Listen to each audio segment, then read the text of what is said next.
राजनीति तो राजनीति है, कहीं भी कभी भी किसी भी मुद्दे पर तेज हो जाती है। जी हाँ, छत्तीसगढ़ में अब एक बार फिर गंगाजल का मुद्दा गरमाता नजर आ रहा है। जहां एक ओर बीजेपी कांग्रेस को गंगाजल लेकर किए गए वादे की याद दिला रही है, वहीं दूसरी ओर कांग्रेस बीजेपी पर हमलावर है। सुनिए कांग्रेस का क्या कहना है। तत्कालीन चेयरमैन आदरणीय शैलेश त्रिवेदी जी उपस्थित थे। इस पत्रकार वार्ता को उन्होंने ही कंडक्ट किया था। इस पत्रकार वार्ता में उस समय के कांग्रेस के वरिष्ठ नेता श्री आरपीएन सिंह जी उपस्थित थे, जो आज की तारीख में भारतीय जनता पार्टी के नेता हैं। उस पत्रकार वार्ता में तत्कालीन अखिल भारतीय कांग्रेस कमेटी के प्रवक्ता श्री जयवीर सिंह जी भी उपस्थित थे, जो आज कांग्रेस पार्टी के सदस्य नहीं है। उस पत्रकार वार्ता में कांग्रेस की वर्तमान राष्ट्रीय प्रवक्ता तुलसी राधिका खेड़ा भी उपस्थित थी। उस पत्रकार वार्ता में मैं स्वयं उपस्थित था, आदरणीय आरपी सिंह जी उपस्थित थे। इसके अलावा प्रदेश कांग्रेस के तमाम प्रवक्ता भी उपस्थित थे। उस पत्रकार वार्ता में कांग्रेस पार्टी के नेताओं ने गंगाजल हाथ में लेकर कसम खाया था और इस बात के लिए कसम खाया था कि हमारी सरकार बनने के 10 दिन के अंदर हम किसानों का कर्जा माफ करेंगे। और यह बड़े सौभाग्य की विषय है कि इस कसम की लाज हमारे मुख्यमंत्री श्री भूपेश बघेल जी ने रखा और पहला जो निर्णय हुआ कांग्रेस पार्टी की सरकार का किसानों का कर्जा माफ किया। दरअसल छत्तीसगढ़ के पूर्व मुख्यमंत्री रमन सिंह ने कांग्रेस पर निशाना साधते हुए उसके वादे को याद दिलाया था। उन्होंने कलश लेकर जनता के बीच जाकर राज्य सरकार के वादे को याद दिलाने की बात कही थी।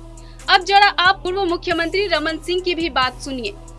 उनको याद दिलाने का काम कर रहे हैं, वो चाहे भूपेश बघेल जी हो, चाहे टीएस देव हो, चाहे राहुल गांधी हो, जो यात्रा में निकले हुए हैं कि भैया तुमने छत्तीसगढ़ के गली गली में गंगाजल हाथ में लेकर गीता लेकर 36 घोषणा किया था। आज उस घोषणा पत्र को क्रियान्वयन न होने की वजह से महिलाएं, पुरुष, युवक आज मैदान में हैं और जिस गंगाजल का सौगंध आपने खाया था उसी गंगा जल से शुद्धि करने का काम भी होगा कि जब झूठी घोषणा गंगा जल के लिए किया, ये गंगा जल का अपमान है।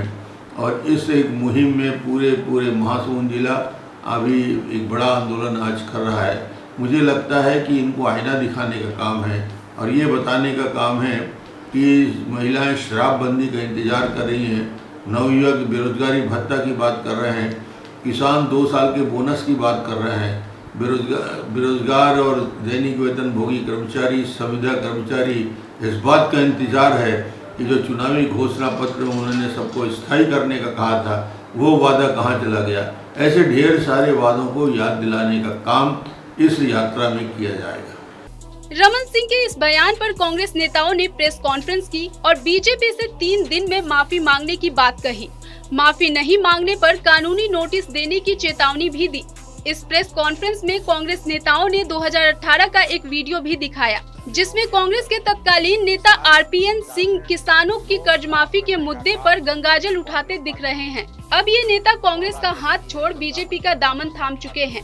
वहीं छत्तीसगढ़ कांग्रेस के नेता शैलेश नितिन त्रिवेदी ने कहा, उस पत्रकार वार्ता में वे खुद भी थे। उन लोगों ने गंगाजल लेकर कर्ज माफी का वादा किया था और कहा था कि सरकार बनने के 10 दिन के भीतर कर्ज माफ किया जाएगा।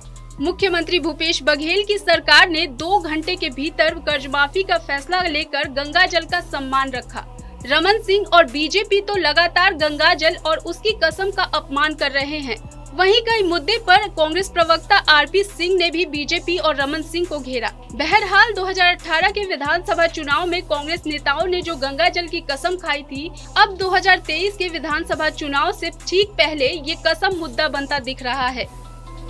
छत्तीसगढ़ में गंगाजल को लेकर दिलचस्प राजनीति देखने को मिल रही है। जिस व्यक्ति ने गंगाजल की कसम कांग्रेस में रहकर खाई थी, अब वो भाजपा में चला गया है और उसके बाद पूर्व मुख्यमंत्री डॉक्टर रमन सिंह ने ये बयान दिया कि गंगाजल की कसम खाने वाले कांग्रेस ने जितने वादे किए थे वो उन वादों को पूरा अभी तक कांग्रेस नहीं कर पाई है। और इसके साथ में भाजपा ने गंगाजल के साथ में कलश लेकर जनता के बीच जाने की बात कही है और इन वादों को सरकार को याद दिलाने की बात कही है, जिसको लेकर आज यहाँ पर कांग्रेस ने प्रेस कॉन्फ्रेंस की और उन्होंने वो वीडियो भी चलाया, वो तस्वीर भी दिखाई कि गंगाजल हाथ में लेकर कांग्रेस ने क्या कसम खाई थी। लेकिन जिस व्यक्ति ने सबसे पहले प्रेस कॉन्फ्रेंस लेकर सरकार बनने से पहले कांग्रेस में जो कसम खाई थी, आरपीएन सिंह, वो अब इस कांग्रेस के साथ में मौजूद नहीं है, क्योंकि उन्होंने भाजपा ज्वाइन कर लिया है। और इसलिए अब ये राजनीति दिलचस्प हो गई है, क्योंकि कांग्रेस, जिन्होंने कांग्रेस की तरफ से ये दावा किया था, वो खुद ही भाजपा में शामिल हो गए हैं। अब ये गंगा जल किसने किस तरीके से कसम खाई, गंगा जल को लेकर जो कसम खाई गई थी वो किसने पूरी नहीं की, भाजपा जो कह रही है, कांग्रेस उस पर आरोप लगा रही है। अब ये राजनीति जनता के बीच में पहुंच चुकी है। अब दोनों के बीच में देखना ये होगा कि गंगा जल को लेकर जो राजनीति हुई है, जनता किनके समर्थन में होती हुई नजर आएगी।